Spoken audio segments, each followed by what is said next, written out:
Assalamualaikum warahmatullahi wabarakatuh. Nah, kita lanjutkan ya materi kita dengan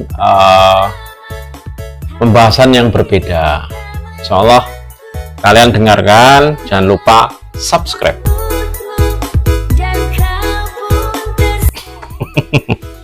Jangan lupa untuk itu. Nah, kita hari ini akan menyampaikan beberapa masalah atau proses penyebaran pengaruh budaya dan agama Islam di Nusantara.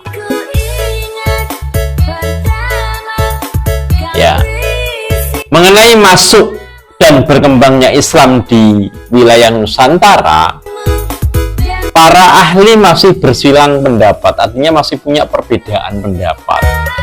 Ya, kapan masuk dan oleh siapa Islam dibawa ke wilayah Indonesia atau Nusantara, belum ada ahli yang menjawabnya secara pasti.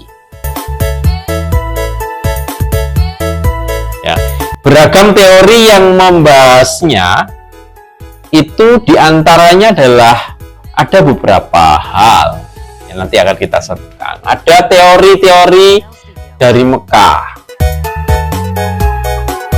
Teori Mekah ini adalah teori yang menyatakan bahwa masuk pengaruh Islam di Nusantara karena langsung mendapat pengaruh dari Arab Saudi. Teori ini didukung oleh yang namanya J.C. Fadliur, Anthony H. Jones, T.W. Arnold, hingga Buya Hamka, atau yang namanya beliau adalah Abdul Malik Karim Amrullah atau Buya Hamka. Itu mendukung adanya bahwa Islam itu datang ke Indonesia melalui teori Mekah. Dasar teorinya itu apa? Dasar teorinya itu adalah pada tahun 674 abad ke-7 Masehi sudah terdapat perkampungan Islam di pantai barat Sumatera. Itu menurut beliau ya. Perkampungan itu bernama Barus atau Pansur yang dihuni oleh orang-orang Arab yang memeluk Islam. Hal ini diperkuat dengan berita dari Tiongkok, Cina, yang menyebutkan bahwa pedagang Arab sudah mendirikan perkampungan sejak abad ke-4 di Kanton. Kanton itu berarti ya di Cina sana ya. Yang kedua, mazhab Syafi'i. Mazhab Syafi'i ini merupakan aliran yang dianut oleh Kesultanan Samudra Pasai, Mesir, dan Makkah adalah penganut mazhab Syafi'i pada waktu itu. Terbesar saat itu ya.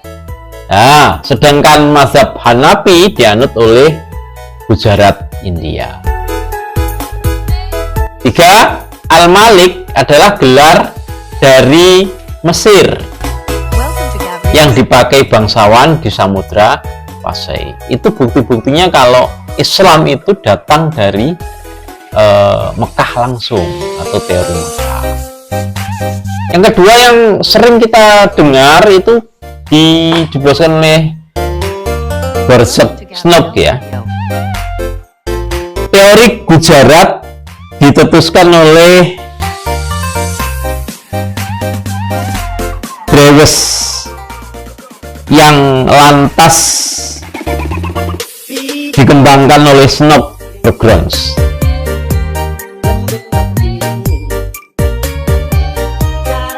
Bahkan juga ada J.P. Mokwete hingga Sucipto Wiryo Suparto.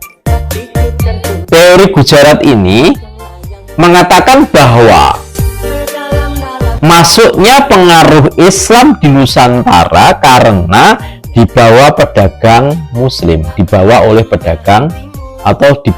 para pedagang Muslim dari Gujarat, India. Jadi gak langsung dari Arab. Ini teori yang kedua. Terjadi pada abad ke-13 Masehi. Dasar teorinya adalah mereka mengatakan bahwa peranan bangsa Arab dalam penyebaran Islam di Indonesia dinilai kurang. Hal ini dibuktikan dari kurangnya fakta-fakta yang dijelaskan. Nah, jadi hanya karena fakta-fakta yang dijelaskan itu kurang, kemudian diklaim bahwa ini bukan dari Arab karena tidak memungkinkan. Yang kedua adalah perdagangan dari Indonesia dan India telah lama dilakukan. Jadi sebelum Islam datang, itu kita sudah menjalin hubungan diplomatik atau hubungan dagang dengan orang-orang yang ada di India, khususnya Pulau Jawa ya, atau Indonesia atau Nusantara pada waktu itu. Ya. 3, ditemukannya nisan makam Malik As-Saleh yang bercorak khas Gujarat, katanya begitu. Yang keempat adalah perjalanan Marco Polo. Marco Polo itu mengatakan bahwa yang dia dari Venesia ya, pernah singgah di Indonesia atau di Perlak tahun 1292, yaitu sejaman dengan berakhirnya kerajaan Singhasari kemarin ya, tahun segitu, menceritakan bahwa di Perlak sudah banyak penduduk yang memeluk Islam dan banyak pedagang Islam dari India. Jadi dia, apakah mau ada dari Arab? Ya kemungkinan ada, tetapi untuk menguatkan teorinya ini maka dia tidak menyebut tentang Arab. Yang ketiga, teori Persia. Teori Persia ini menyatakan bahwa Islam masuk ke Nusantara ya dari Persia. Ya, dari Persia. Dari Persia telah singgah di Gujarat pada abad ke-13. Teori ini dikemukakan oleh Umar Amir Husin dan Husin Jayadiningrat, orang Indonesia ya. Husin Jayadiningrat menyatakan bahwa tradisi dan kebudayaan Islam di Indonesia saat ini atau Nusantara pada waktu itu memiliki persamaan dengan Persia. Apa yang ada di Persia? Ini teori dari Persia. Dari salah satunya adalah contoh seni grafi yang terpahat pada batu-batu nisan bercorak Islam di Nusantara. Ada pula budaya tabot di Bengkulu, dan di Sumatera namanya tabwi, Sumatera Barat, yang serupa ritual Persia setiap tanggal 10 Muharram. Tapi ada juga yang menyatakan bahwa tradisi kematian 3 hari, terus 7 hari, 40 hari, 100 hari, 1000 hari, itu juga tradisi Islam yang dari Persia. Dan itu bukan dari Hindu loh ya, karena kalau ada orang mengatakan budaya kematian 3 hari, 7 hari, 40 hari, 100 hari, 1000 hari itu kemudian bilang itu dari Hindu, berarti dia tidak pernah tahu ilmunya sendiri. Karena di Hindu tidak pernah ada itu. Hindu sampai sekarang mereka bukan sebagian dia ada yang dimakamkan, sebagian ada yang dikremasi, dibakar, gitu ya, dibakar.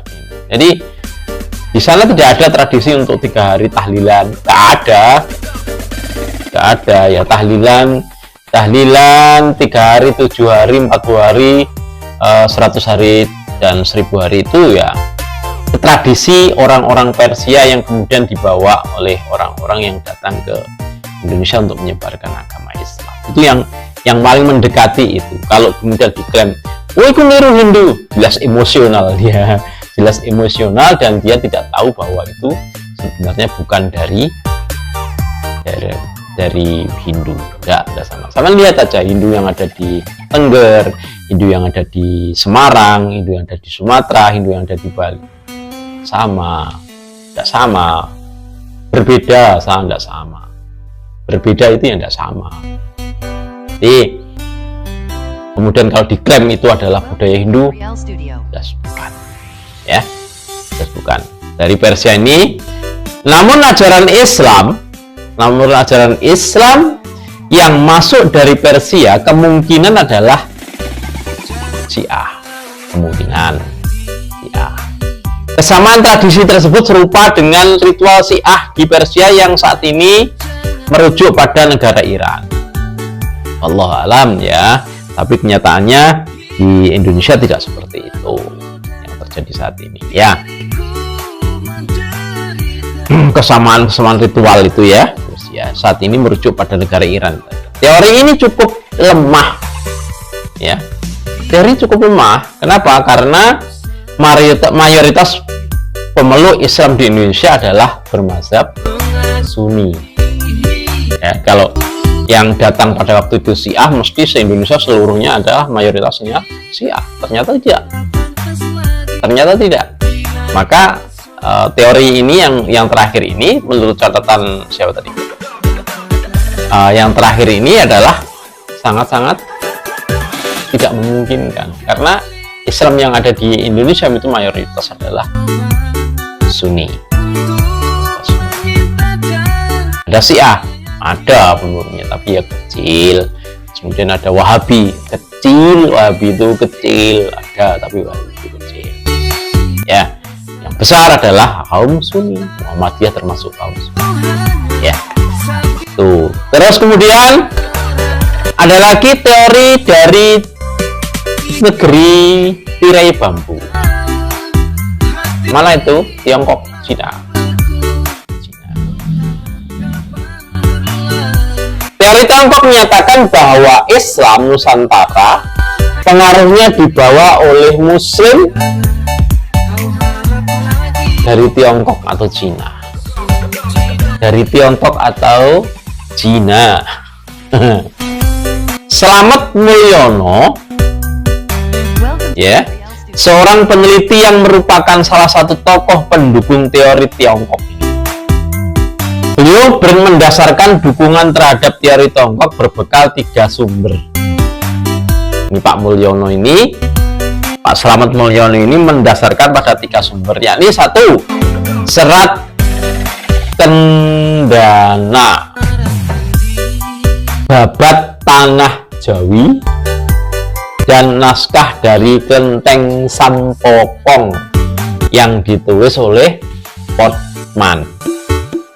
Itu dasarnya Pak Slamet Mulyono, bahwa dia mendukung teori bahwa masuknya Islam itu datang dari Tiongkok atau dari Cina. Itu berdasarkan 1 tadi apa? Serat Kendana, terus serat Babat Tanah Jawi. Kemudian yang ketiga adalah naskah dari Klenteng Sampokong. Ini yang membuat mereka mendukung teori bahwa Islam itu datang dari Catatan penting yang dihasilkan Slamet Mulyono adalah banyak masyarakat Tiongkok yang datang ke Nusantara ketika terjadi transisi di Majapahit. Berarti ini abad ke-13 ya. Karena Majapahit berdiri tahun 1290 ya. Dari era Hindu-Buddha ke masa Islam. Hal ini kemudian berpengaruh berbesar dengan berkembangnya Islam di Nusantara. Ini menurut Pak Mulyono, Pak Slamet Mulyono, duduk Slamet, bukan Mulyono yang sekarang ya, bukan Mulyono yang sekarang, tapi Pak Slamet Mulyono, Pak Slamet Mulyono. Ya. Penelitian Pak Slamet Mulyono ini kemudian ditelusuri lebih dalam oleh Sumanto Al-Qurtubi ya. Menurutnya pengaruh Muslim Tionghoa di Jawa pada masa awal berkembangnya Islam tidak hanya berdasarkan kesaksian pengembara asing. Sumber dari Tiongkok, naskah lokal maupun tradisi lisan, melainkan juga bukti artefak berupa benda-benda kebudayaan lekat dengan alkulturasi budaya Tiongkok, Islam dan Jawa. Itu juga harus menjadi pertimbangan, kata Slamet Mulyono gitu. Bukan Mulyono yang sekarang yang ijazahnya lagi dipermasalahkan banyak orang, bukan. Menara Masjid Pecinan, Banten. Oh, ini dia mengambil sebuah contoh ya. Menara Masjid Pecinan, Banten, ukiran padas di Masjid Kuno Mantingan, Jepara, arsitektur Kerajaan Keraton Cirebon beserta Taman Sanyarogi, konstruksi pintu makam Sunan Giri di Gresik, serta konstruksi Masjid Demak, terutama Soko Tatal, penyangga masjid, dan lambang kura-kura, menurut Sumonto Al-Qurtubi dianggap sebagai bukti kebudayaan Islam Jawa yang dipengaruhi budaya Tiongkok. Ini menurut Pak Sumonto Al-Qurtubi setelah menyelidiki lebih dalam. Yang selanjutnya, yang terakhir ya, saluran penyebaran Islam di Nusantara. Selain asal Islam itu penting diketahui, tentu penting diketahui tentang saluran-saluran penyebaran Islam di Nusantara pada waktu itu. Terdapat 6 saluran penyebaran Islam di Indonesia. Ya, dengan Islam di Indonesia pada waktu itu, yakni melalui perdagangan, pernikahan, pendidikan,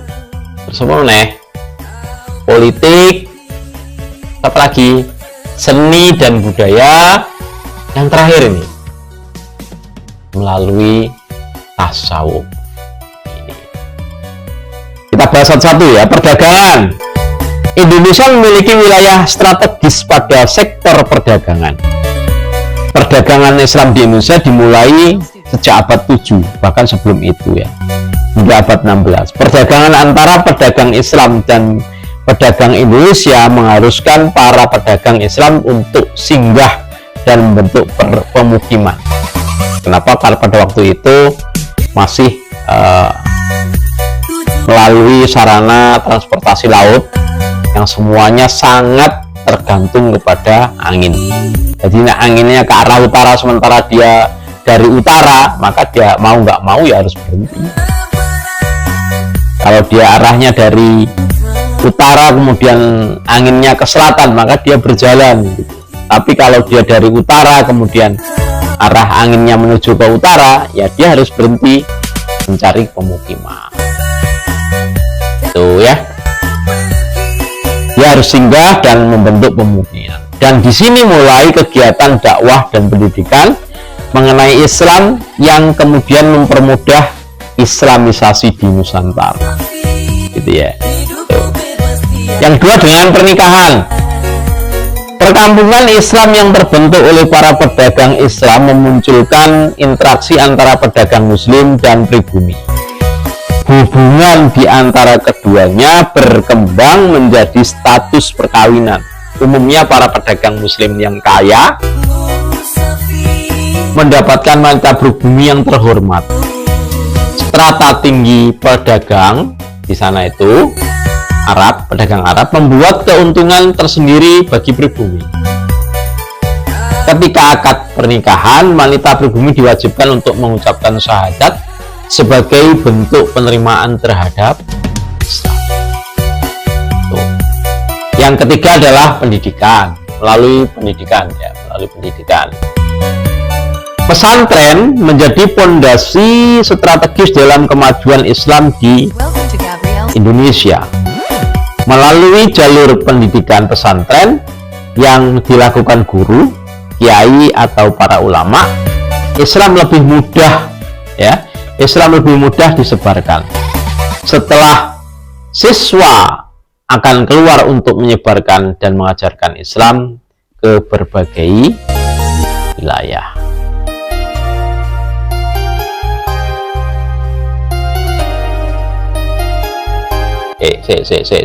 Kata. Real Studio. Yang selanjutnya adalah melalui jalur politik. Nah, beralihnya kekuasaan kerajaan sangat berpengaruh pada rakyat sebuah kerajaan.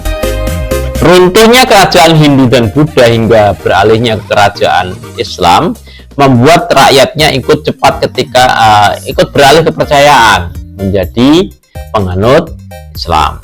Perkembangan Islam menjadi sangat cepat ketika kerajaan Islam memperluas kekuasaan. Ini melalui jalur politik. Melalui seni dan budaya, masuknya Islam ke Indonesia juga tidak terlepas dari alkulturasi melalui seni budaya. Ya, saluran ini sering digunakan, ya, sering digunakan Wali Songo di Jawa seperti Sunan Kalijogo yang memperkenalkan wayang Islami, sedangkan Sunan Bonang mahir dalam memainkan alat musik Jawa, mengubah lirik-lirik tembang yang bernuansa religi. Adapun Sunan Kudus menciptakan tembang Mas Kumambang atau Mijil, serta membangun masjid menara,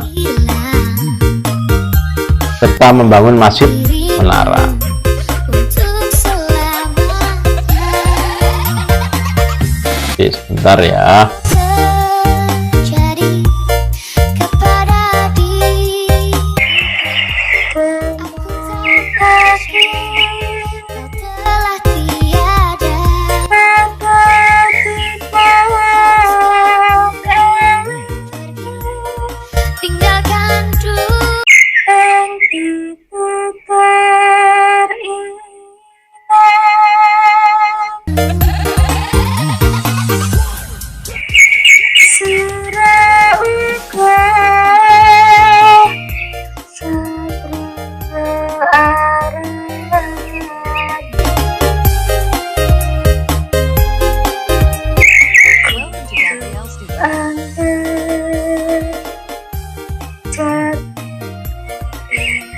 Harus tenang dan baik budi pekertinya.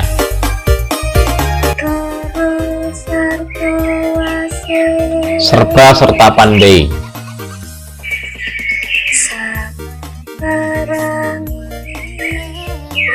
atas segala hal. Nah, itu tadi adalah contoh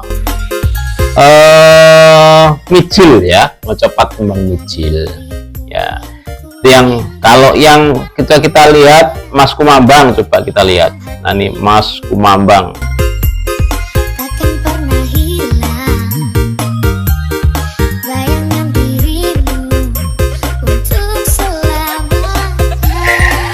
Sekar motopat Mas Kumambang laras pelok patot 6 natian sile. Ini contoh dari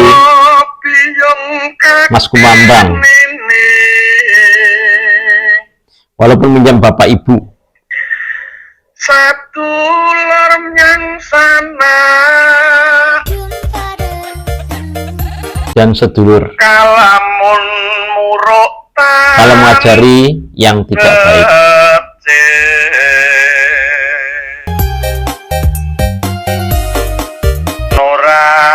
Tidak pantas kalau ditiru. Nah, itu contoh ya. Nah, itu yang bisa saya sampaikan karena sudah ada adzan, kita dengarkan adzan dulu. Yang terakhir adalah seni melalui tasawuf, adalah ajaran yang berusaha mendekatkan penganutnya kepada Allah Subhanahu, Sang Pencipta. Tasawuf pada ajaran Islam ya sangat efektif dan mampu mengadaptasi, mendimensionasi dan mempercepat penyebaran agama Islam untuk selanjutnya melakukan asimilasi terhadap budaya sebelumnya. Itu yang terjadi. Mungkin itu dulu ya, kita dengarkan adzan dulu. Terima kasih. Assalamualaikum warahmatullahi wabarakatuh.